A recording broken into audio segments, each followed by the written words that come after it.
Hello everybody and welcome to the Bitcoin Nostr Digest with me, Ben, and Short Fear as well. And today the topic of conversation, with all the conflict which is happening in the world, and more recently the conflict between Iran and Israel, is Bitcoin and Nostr in a time of conflict and in war zones. How useful is it? How does it change the playing field? So maybe we could start off on Bitcoin. And I guess the first thing which I would be thinking about if I was in a war zone would be getting Bitcoin out of the country or into the country to help support people in the war zone. How about that, Simon, as a talking point?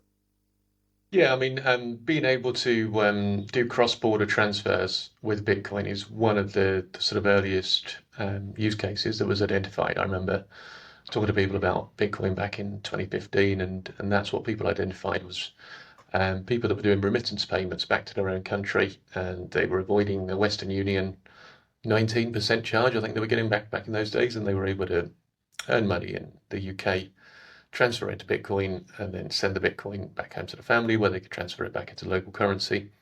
And yeah, it became a utility for them. It was avoiding the cost of the international banking system, which does in fact make a huge amount of money by switching from one currency to another. So yeah, it's useful for that. Yeah, I mean, particularly in a war zone, there could be sanctions imposed upon banks in a particular country. The government might be um, restricting bank accounts of people that they don't want to operate. The government might just need the money. They may be literally stealing the money from the people in order to fund the war.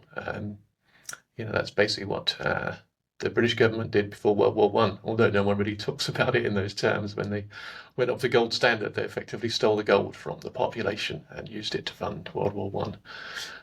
So yeah, these kind of features of money are quite key during times of conflict, because people need resources, they need mediums of exchange, and the traditional systems might either be broken or restricted during times of conflict.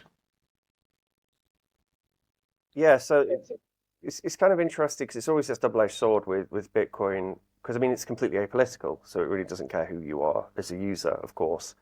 Um, so not only can it be used to get resources to people who need them in a war zone, it can also be used to evade sanctions. Say, for example, like if we look at the more recently in the Ukrainian Russian conflict, it was used for both. It was used for getting money into Ukraine to help people, but then it was also used by Russian oligarchs to evade sanctions. Um, but I'm not necessarily sure that that's a bad thing. That it's completely apolitical in that way, because I mean, Bitcoin being apolitical is one of its most promising properties, which is rarely talked about these days. And if you look at countries which have been to war with each other, um, it's very rare for a country to go to war with another country which share the same currency.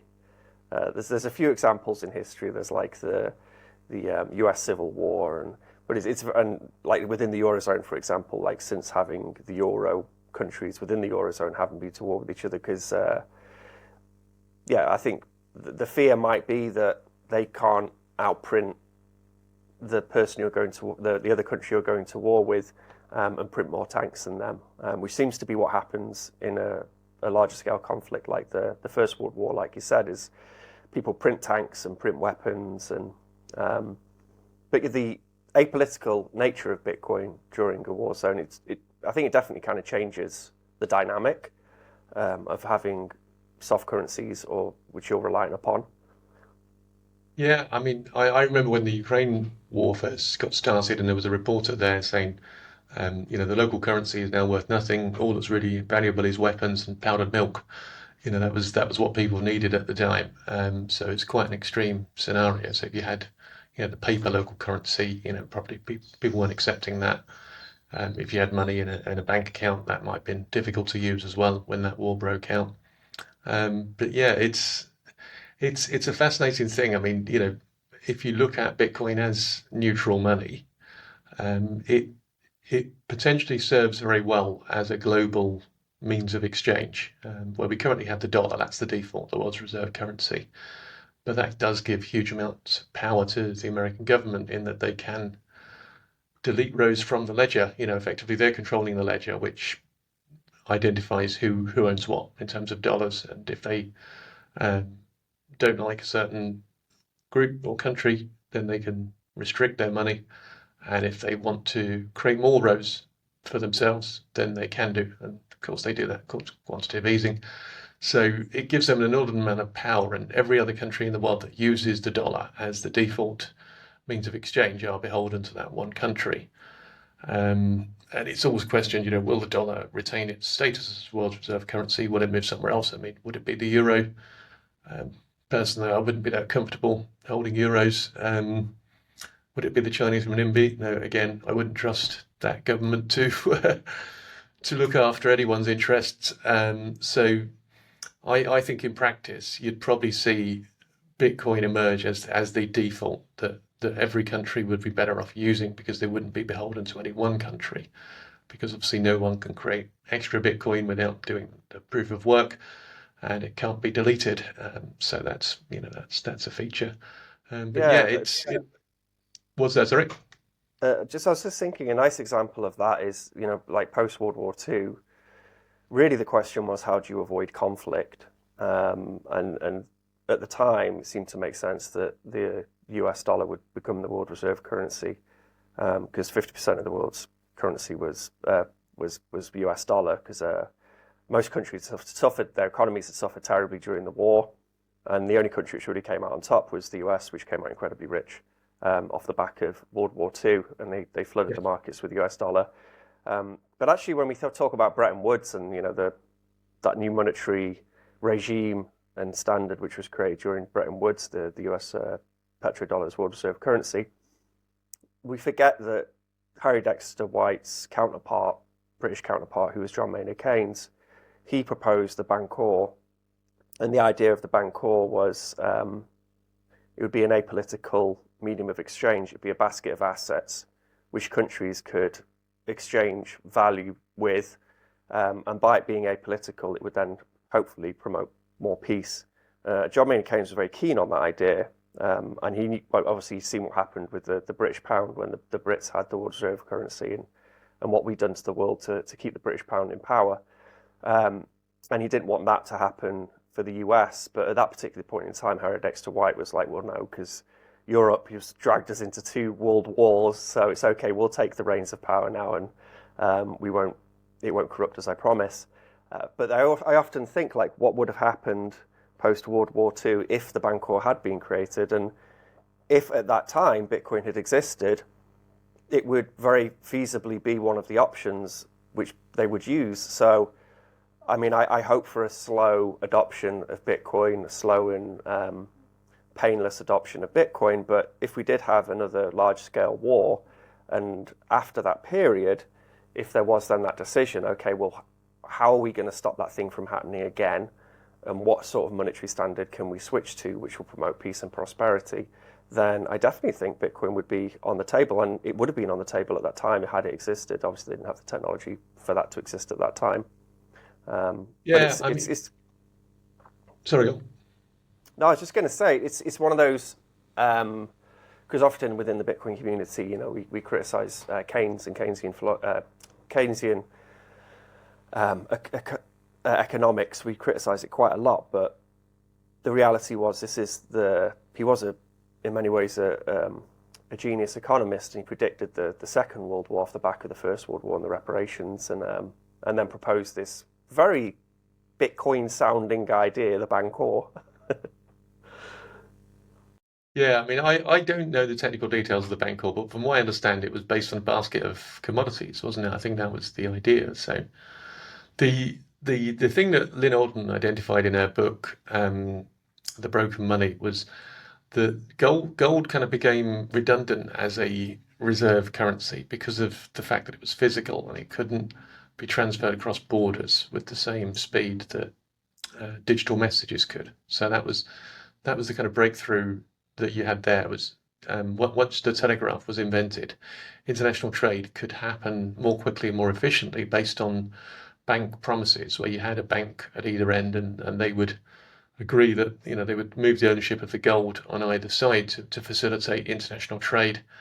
And we shifted effectively off of gold at that point and moved on to the system of bank promises. So with the Bancor being based on a physical asset or a collection of physical assets, you'd still have the same need for the system of promises running on top of the actual physical assets that the banks would have held.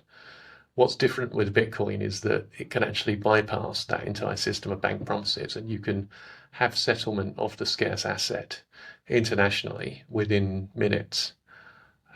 So I agree that perhaps a different system to the dollar might have been a good thing. Keynes was obviously a very smart guy. Yeah, he has his detractors in the Bitcoin space. You're entirely right about that. Whether or not the Bancor could have succeeded without a banking system, I'd question that. I would say anything that's a physical reserve asset like that does depend upon the system of bank promises that we've been operating for the last 150 years.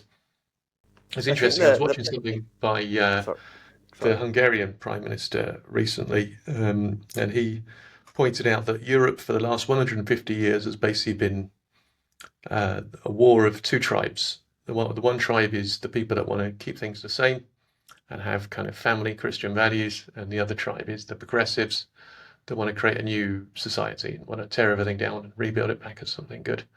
And his timeline for that one was actually directly in line with the invention of the telegraph, and basically the invention of fiat money was 150 years ago. So I don't know if those two things are related, that we've had these kind of conflicts in Europe ever since we moved onto a banking system versus gold as a reserve asset. But I don't know. I mean, I would say that Europe has had a time of relative peace, considering we had two world wars in close succession. And I actually think the euro probably plays a big part in that, because often currency wars end up turning into real wars. So I like the idea of having a shared medium of exchange between countries, a political medium of exchange between countries, which I think was Keynes's primary property for the Bancor. It would be apolitical, so it wouldn't be controlled by one country, as the British pound was and as the US dollar was. But I always rallied against the idea that if we had a gold standard or a Bitcoin standard, that you could in any way maintain it, because in times of a Great Depression or a war, where you just need to flip on that money printer and either stop the Great Depression or print more tanks to blow more people up, then and more bombs, then I feel like there's would be popular support by the people within a country just to come off whatever standard your country was on. But I think that I suppose the point is that it's the accessibility of Bitcoin, isn't it? So like with gold, it was less accessible to people as a parallel monetary system which people could engage with, whereas with Bitcoin, it's very accessible and easy to, just easy to kind of get access to. So even if a country were to come off a Bitcoin standard, if you started seeing kind of a hyperinflation event, like you saw in the Weimar Republic, then people would then just flip to start using Bitcoin. So there's like a check and balance between Bitcoin and whatever fiat currency Bitcoin's existing alongside. yeah, But I do, sorry, go on. no, I'd run out of stuff. So Yeah, there's a couple of things there to pick up on. One of the things that again is identified by Lynn Alden is that, yeah, First World War, the UK came off the gold standard. Initially, they tried to fund the war through an issuance of bonds, and the public just didn't want them. They didn't want to buy the war bonds. They didn't want to fund the war. They obviously didn't think that we should be involved, and they didn't want to pay for it as taxpayers. And that's when the government made the unilateral decision to come off the gold standard and effectively use the people's gold that was stored in the Bank of England to fund that war. So one of the arguments that Bitcoiners make is that if we're on a Bitcoin standard, then governments don't have that luxury. They don't have the ability to just inflate and fund war, irrespective of the wishes of the people. So they argue that it makes it harder to fund a war if the government doesn't have the money printer. And the two main differences between gold and Bitcoin are, with Bitcoin, You can obviously send it around the world very quickly, but also you can verify the holdings. So if you have a kind of Bitcoin standard system where the central bank holds Bitcoin and then they issue their own currency backed by Bitcoin, you can actually have the scenario where they do a proof of reserves. They show you their wallet address and they can send a message from that address and say, look, we own this, we control this. And the people can verify exactly how much is being held. And if it's being spent in some way to fund a war, they can see that happening. So it kind of keeps a government in check more effectively than a gold standard would, or obviously what we have right now is a zero reserve standard. We don't have a reserve. It's all just government promises, bank promises. It's not backed by anything. So they can always print as much as they like, and they obviously do. But yeah, it's always a hard one to argue to non-Bitcoiners, but there is that idea there that if you have a Bitcoin standard, it makes it harder for a government to fund a war and potentially makes a war less likely to happen. Yeah, I often think that we should challenge a lot of our own kind of preconceived conceptions over Bitcoin and how it actually manages a reserve currency. And sometimes I think we kind of look at it through rose-tinted glasses. In the say in a there's always kind of a counter argument. So in that kind of scenario where we have proof of reserves, like a country during a time of war probably doesn't want the other country to know how much money they've actually got. So they might refuse to do a proof of reserves, cease doing proof of reserves, and then that might actually have popular support from the people who live in that country because they understand that obviously that impacts. That maybe you don't want to pass that information along off to your That could competitors. actually be the opposite. It could be a power projection. The country that does the proof of Mm. reserves and demonstrates they have the Bitcoin ends up with a stronger currency. If they are using it as a kind of backing for kind of USDT, for example, or something like that, it's kind of what's coming out of the US government at the moment. If they could say, look, here's a demonstration, 200,000 Bitcoin, we can fight a war better than you can. What have you got? Gosh, And that's a then good point. people would choose the currency based on the strength of the backing.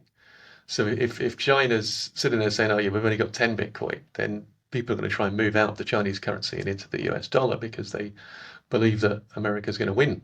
They have bigger financial backing. So as a ability to project power and gain support from other countries in times of conflict, that could actually be uh, something that is used.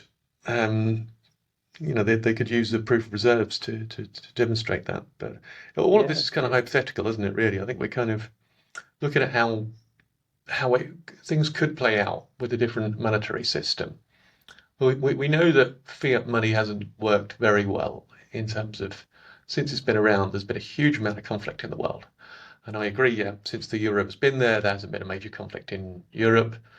Um, I do question whether the euro can last. It really does depend upon mutualized debts, mutualized taxation. Ultimately, that means a very centralized government across all of Europe. And whether that really is supported by the people within those individual nations is questionable. So, I does it don't think become any fiat currency can really survive, can it? But I agree with the euro probably won't survive, and for most of the countries, um, if you look at the 2008 crisis, when you compare like Iceland to Greece, for example, like the Icelandics were able to wiggle out of that crisis because they had their own currency, so they could do things to their currency which would benefit them, whereas the Greeks, they weren't bailed out by the Germans and the French, which meant the Greek economy then really suffered. So I think inevitably countries move to using their own monetary standard. Although I guess as long as it's all kind of backed by Bitcoin and that Bitcoin continues to exist as this parallel opt-out, and then this thing which is backing these countries' currencies in one way or another as a reserve or as a just as a kind of asset which the country has, then yeah, then I think it does have a chance to promote greater world peace. I mean, the use case for Bitcoin, which was always, I don't know, it was always kind of at the front of my mind when I first started getting into Bitcoin, was just that idea of, like the Jews in the under the Nazi regime of just trying to get gold out of the country. You suddenly the place where you live is no longer safe. You need to leave the country, and you need to take as much of your value with you. Um, and as a bearer asset, like in a time of conflict like that, I wouldn't really put my faith in banks. And then as a bearer asset, something like gold is very hard to move out of a country. But I think the beauty of Bitcoin is you just remember that 12-word seed, and then you just got to cross those borders, and you're fine. You've still got your value. It's just in your brain. Exactly. Yeah. Um, It's amazingly good for getting across borders with. That's the real utility of Bitcoin. It's not the only one. I think the interesting thing when you say that, oh, yeah, the euro is not going to last, all fiat currencies are not going to last, I think fundamentally that's right. The one thing that I'm certain of is that Bitcoin is never going away. For as long as humans exist, that ledger is going to continue to grow, and it's going to continue to exist on some computers around the world. And there will always be people that believe in Bitcoin, and Bitcoin will never come to an end. There might be less Bitcoins as people lose them over time, and they might increase in value, but it's never going away. It's an absolutely durable, immutable asset. Very good point. As long as we have computers and the ability to mine and secure transactions, like Bitcoin will always exist. Now, I wanted to transition now to Nostr because we would have to make sure to cover Nostr as well. Obviously, having a free speech platform in a time of war is very important, particularly when countries tend to lean into their propaganda machine when they're at war with another country. So it's very important that people have access to truth and the realities of war. And I think Nostr can do a good job of that. But that's not to say that you can't also publish fake news and propaganda on Nostr. So how do you think that Nostr, the existence of Nostr, will impact war and people's ability to access truth during war? Yeah, I mean, Nostr is obviously a free speech platform. So one of the things that does happen during a war is that various sides try to suppress the media and try to control the flow of information in order to gain support for their particular point of view. Yeah, you can't stop people posting stuff on Nostr. I mean, individual relays can choose if they want to censor particular information. If they don't want pornography on their relay, they can block that, of course.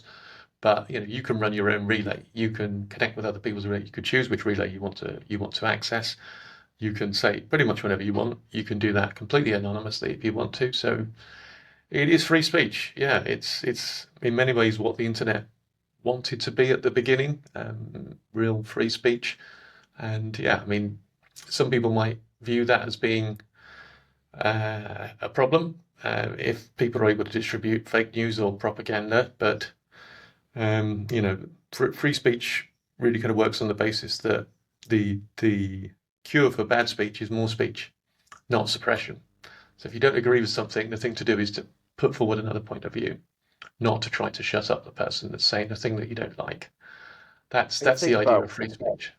if you think about Twitter as well, like being a US company under the control of essentially the US government, their ability to lean on that company, that corporation, and get them to promote certain tweets or whatever is quite powerful, and I think it nerves a lot of countries as well. But yeah, if say if US went to war with Russia, God forbid that never happens, then or China, for example, um, then you couldn't really trust anything which was coming out of any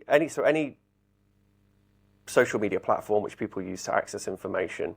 And we can't. I mean, obviously, we know that we can't trust them now anyway. We can't trust those algorithms, but I think the general population will pretty quickly figure out that they're just big propaganda machines for whatever country. Which maybe they don't mind. Maybe they want to have access to a propaganda machine. They're very nationalistic. But obviously, with Nostr, again, just being apolitical, you can't do that. There's no company to lean upon. You'd have to go out to all the separate relays and get them to start censoring notes, which is never going to happen. It's a game of whack-a-mole, isn't it? Yeah, I mean, but it's like I remember when you had the Russian blackout when we had the conflict between Ukraine and Russia.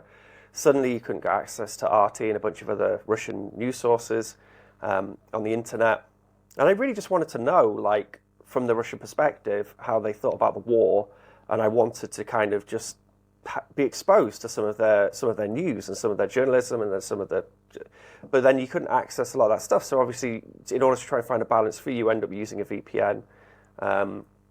to access some of the, to their news sources just for interest's sake. Whereas with Nostr, that doesn't really exist. It's like it's just an apolitical commons of of, um, of information, and actually, I suppose the, the the very fact that we have native public key cryptography in Nostr, the more that gets researched and built on top of, like the powerful public key cryptography for us to be able to verify that information coming from a source is actually that source, you know? So like if I go on YouTube, for example, and there's some AI video of Trump saying some shit and it's not real, but it looks very real.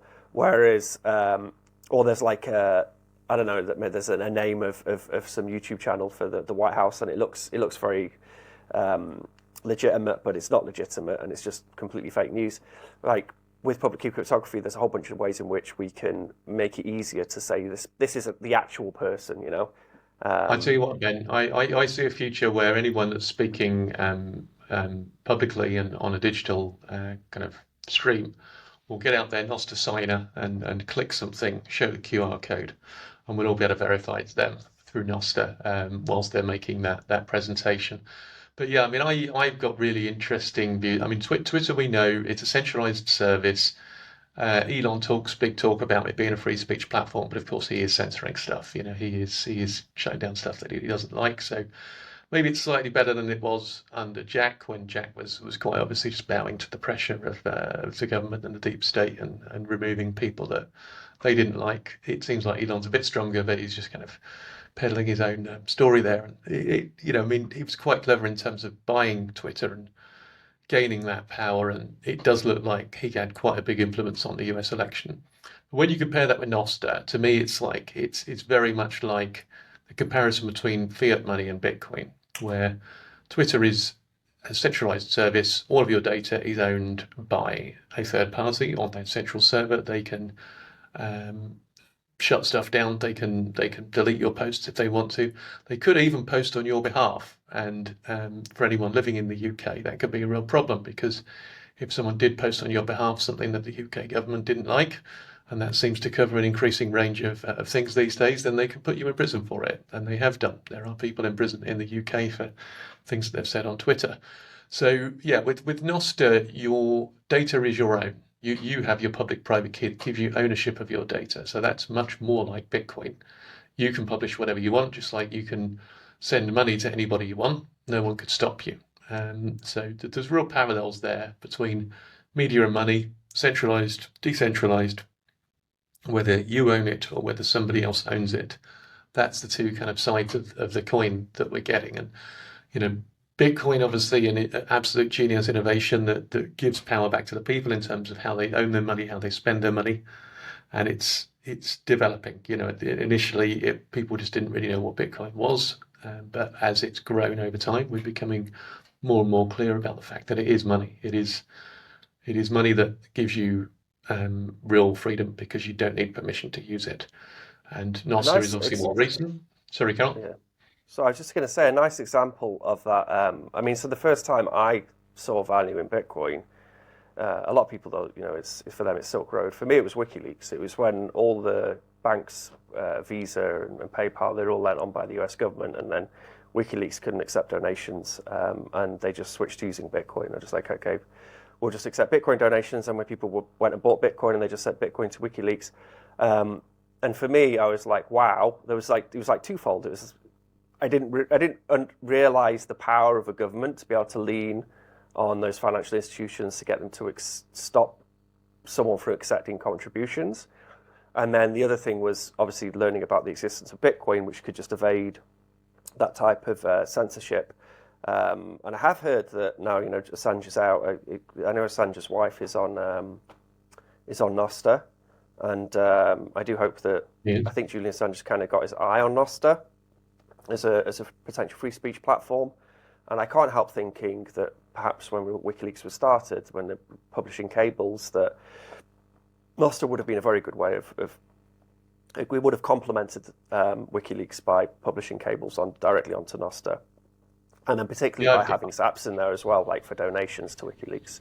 I could imagine there would be some sort of Nostr integration I've if they got do an release. interesting story with that one. I was at BTC Prague last year, and we had a Nostr stand there, and I was putting some hours in to explain Nostr to people. And at one point, there was a couple of young ladies standing by the stand that looked like they wanted to hear more about it. So I went over and explained Nostr as free speech. One of the ladies hadn't really experienced it before, didn't know about it, but the other one seemed to know. So I connected with her on Nostr, and then I saw her profile, and it turns out it was Stella Assange. So I just been explaining free speech to Stella Assange. Free speech is really important. What's your name, Stella? Okay, cool. Yeah, no, that's But funny. yeah, I think yeah, it was really kind of benefit of a friend who hadn't really experienced Nostr before, but it was quite an interesting thing because yeah, they I went, I released went, Julian recently, I didn't went. they?